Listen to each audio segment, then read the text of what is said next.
The question is there rebirth? If it's there, what is the basis for one being to go from one birth to another? What is it that carries a person from one to another?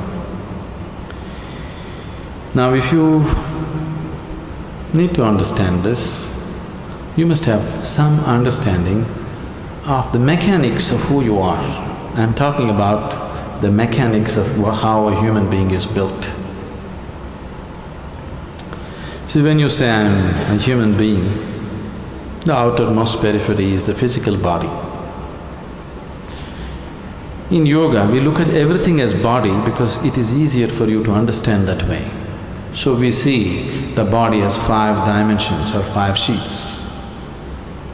Physical body is known as Annamaya Kosha. Annamaya Kosha means… Anna means the food. This is food body.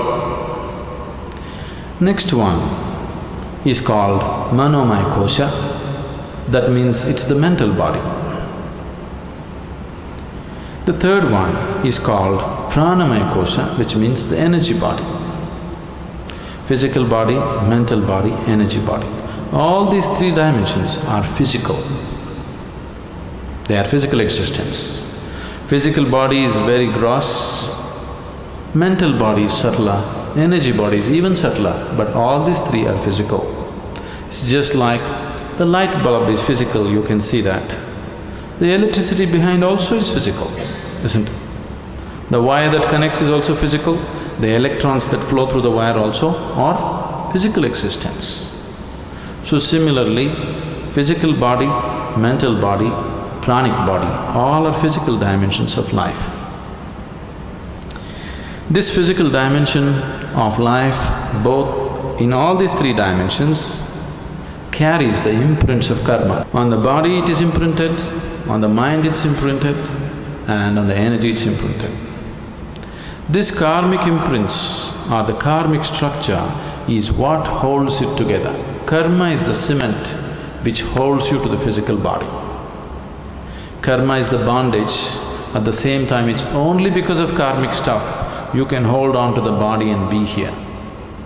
This is where spirituality seems to be difficult because if you try to take it away, it doesn't work. If you try to add, it doesn't work. You need to be just there. If you're just there, it's a moment.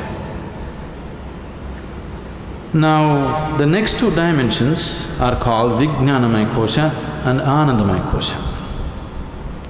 Vijnanamaya Kosha is non-physical but related to the physical. It is like a transient state. Anandamaya Kosha is completely non-physical. So, Vijnanamaya Kosha and Anandamaya Kosha means it's the bliss body. There is a bliss body inside which is 100% non-physical. It has no form of its own. Only if the energy body, the mental body and the physical body are in shape, it can hold the bliss body in shape. If these things are taken away, the bliss body will just become a part of the cosmos. So whatever you are referring to as Atman or the soul is a fiction actually. In the sense, people are describing a certain limitation of the non-physical as a soul. But the body for the soul is still your karma. If the karmic structure is completely dismantled, there is no soul, everything merges into everything else. What is referred to as Mahasamadhi or Mahaparinirvana is just this, that you slowly understand where the keys are and dismantle the karmic structure so that you become truly no more.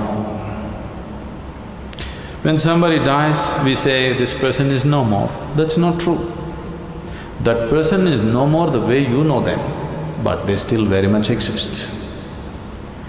Now if you dismantle the karmic structure 100%, now you merge with the existence. This is what is referred to as mukti, mahasamadhi. In Hindu tradition it is referred to as mukti, in yogic tradition it is referred to as mahasamadhi, in the Buddhist way it is called as mahaparinirvana. Generally in English we are saying liberation. Liberation means becoming free from the very process of life and birth and death. Liberation means becoming free from the basic structures of body and mind. And for all this, the karmic structure is the strings which hold these things together. So when a person dies, obviously the physical body is something that you borrowed from the earth. This body is just earth, isn't it? You understand? This physical body is just a piece of earth which is right now prancing around like this. But you have to pay it back, atom to atom, no interest though. But you have to pay back every atom. You won't be allowed to carry a single atom from this planet. Nobody has managed it.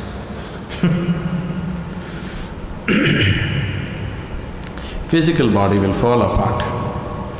The mental body and the pranic body, depending upon the strength of your karma, goes on.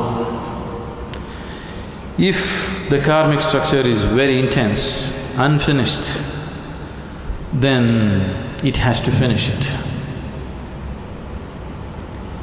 If the karma has become weak because it has run its course, then it very easily finds another body. If it has to find another body, the intensity of the structure should come down, it should become passive. If it is very intense, it cannot find, it has to hang. So this is what you're referring to as ghosts. Somebody is dead, his karmic structure is still intense because it's not over. Now he needs much more time to find another body, he still exists. And the more intense his karmic structure is, the more visible he becomes, or more experientially available to people. There are innumerable such beings all around you, whether you know it or you don't know it. But most of them you won't feel because their karma is dissipated.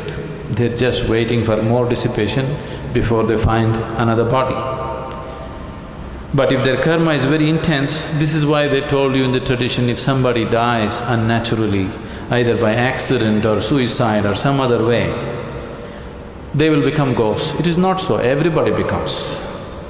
It is just that they are more experienceable. They are more available to your experience because they have more intense karmic structures. So you people may experience them little more than other beings who die of old age. If one completely completes his allotted karma for that life, he will die just like that, without disease, without accident, without any injury. When one dies simply like that, that person may find another body within hours.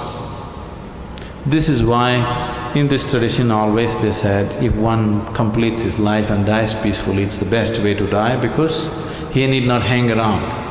Immediately it goes on. Now when you walk the spiritual path, the ultimate goal for every spiritual seeker is, he wants to break this whole process. Or otherwise, to use an analogy, we can say, what you call as my soul right now is like a bubble. The outer periphery of the bubble is your karmic structure. Inside, there is air. Suppose you blow the bubble, you burst the bubble. Where is the air? Where is your air? There is no such thing as your air, it's become part of everything. So what you call as soul is fictitious because there is no such thing as your soul and my soul and somebody else's soul.